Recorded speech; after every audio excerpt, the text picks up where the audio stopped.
നമുക്ക് വളരെ ടേസ്റ്റി ആയിട്ടുള്ള മത്തിപ്പീര തയ്യാറാക്കുന്നത് എങ്ങനെയാണ് ഒന്ന് നോക്കാം. ചട്ടി എടുക്കുക. കഴുകി വൃത്തിയാക്കി അരിഞ്ഞു വെച്ചിരിക്കുന്ന മത്തി ചേർക്കുക.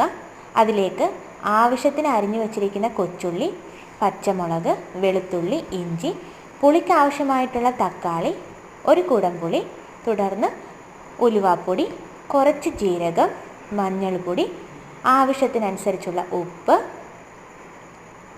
വെളിച്ചെണ്ണ, ചിരകി വെച്ചിരിക്കുന്ന തേങ്ങ ഇതിലേക്ക് ചേർത്ത് നമ്മൾ നന്നായി കൈകൊണ്ട് മിക്സ് ചെയ്യുക.